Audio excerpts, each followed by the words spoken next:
prophecy of the cause. The sacking of Jerusalem and the world turning against Jerusalem and persecution of Jacob well into the Great Tribulation is a culmination of events that continues to boil over through the end times. And this will, by the prophecy, step by step, show how this unfolds. Now first, looking at the nations and how they turn on Jerusalem. In the prophecy, the sentiment against the Jews and their agendas from Jerusalem worldwide has spread through enough to where the nations of the world and the Antichrist sack Jerusalem, and that will make him be perceived as a hero to the world. And this is found in the sacking of the prophetic Babylon, Jerusalem the whore, when the nations agree to give Jerusalem, the Antichrist, their kingdoms for the power for the kingdom of the beast. Revelation chapter 17, verse 12 and 13 says, "And the 10 horns which thou sawest are 10 kings, which have received no kingdom as yet, but receive power as kings 1 hour with the beast. These have one mind, and shall give their power and strength unto the beast." So what we see here is that they turn on Jerusalem and sack Jerusalem with the beast. Clearly there's going to be geopolitical turning on Jerusalem.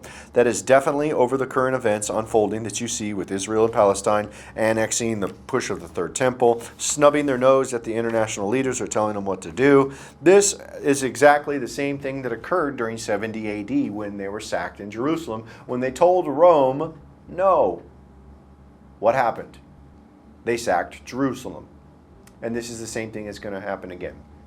Bar Kokhba's revolt will occur again. And that's what we're witnessing right now. And it's going to lead to the destruction of the people. Revelation chapter 17, verse 17 says, "For God hath put in their hearts to fulfill his will, to agree to give their kingdom unto the beast, until the words of God be fulfilled." Now, what is going on here? What is being fulfilled for God's will? Obviously, it's the sacking of Jerusalem. And that's what we see in the verse prior. Revelation chapter 17, verse 16 says, "And the 10 horns which thou sawest upon the beast, these shall hate the whore, and shall make her desolate and naked, and shall eat her flesh and burn her with fire." So they sack Jerusalem. Okay? The nations giving over to the Antichrist Jerusalem and their power. And what we do end up seeing is we see a mushroom cloud going up when this occurs. Yeah. The sacking of Jerusalem. We see a mushroom cloud. It's in the prophecy. Revelation chapter 18, verse 17 and 18. "For in 1 hour so great riches is come to naught, and every shipmaster and all the company in ships and sailors and as many as trade by the sea stood afar off. They cried when they saw the smoke of her burning, saying, What is like unto this great city?"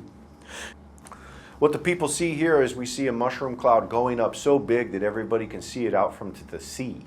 It's a big mushroom cloud. Believe that. It is not just some little missile that's being launched from Yemen. We're talking about a large-scale explosion. It's going to go up. And they're going to go, whoa. Luke chapter 21, verse 20 talks about the necessary need for people to flee and get out of there before the armies sack Jerusalem. "And when ye shall see Jerusalem compassed with armies, then know that the desolation thereof is nigh.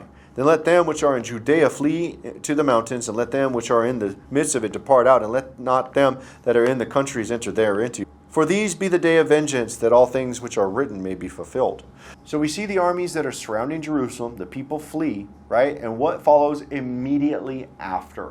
Luke chapter 21, verse 24. "And they shall fall by the edge of the sword, and shall be led away captive into all nations, and Jerusalem shall be trodden down of the Gentiles, until the time of the Gentiles be fulfilled." Now check this out. Until the time of the Gentiles be fulfilled. Now watch this. A couple verses prior, it says, "For these be the days of vengeance, that all things are written may be fulfilled." Now watch this. What is stated about the things being fulfilled? Read what it says in Revelation chapter 17, verse 17. "For God hath put it in their hearts to fulfill his will," right?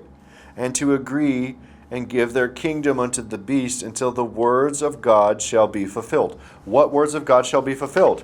That all things written may be fulfilled, right?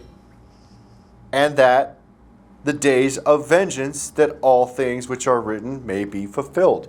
This is a portion to what is occurring in the times of the Gentiles being fulfilled. You see this in verse 24. That the times of the Gentiles be fulfilled. So we see that that's going to occur because it's going to be a fulfillment of the prophecy. And Jerusalem falling by the sword, and the Jews being led away captive into all nations, because Jerusalem has been taken over by the Gentiles. And what begins to occur is when the Gentiles sack Jerusalem, they're going to persecute Jews worldwide for what has been done and what transpired. Because when the Jews are sacked, they're going to launch tactical missiles globally on all the nations and the beast and the kings of the earth, and they're going to turn on her for that. And they're going to start rounding up Jews worldwide because they launched tactical missiles from submarines on all the nations. That is the first trumpet. Revelation chapter 8 verse 7 says, "The first angel sounded, and there followed hail and fire mingled with blood, and they were cast upon the earth, and a third part of the trees was burned up, and all the green grass was burned up." And because of this global nuclear strike on the nations that provoke further to target Jews worldwide, Satan's then thrown down by the third trumpet and begins to persecute Jews more.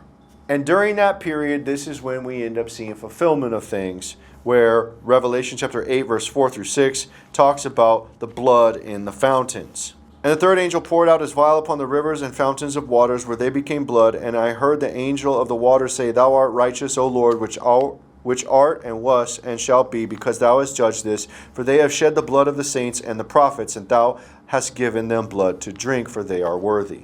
So this is the time of the great tribulation. Okay, this is the last 42 months. This is Matthew chapter 24, verse 21 talks about this. It says, "For then shall be great tribulation, such as was not since the beginning of the world to this time, no, never shall be."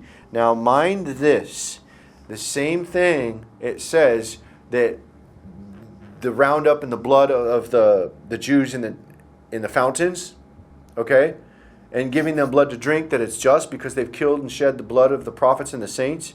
Who was responsible for killing the blood of the saints and the prophets?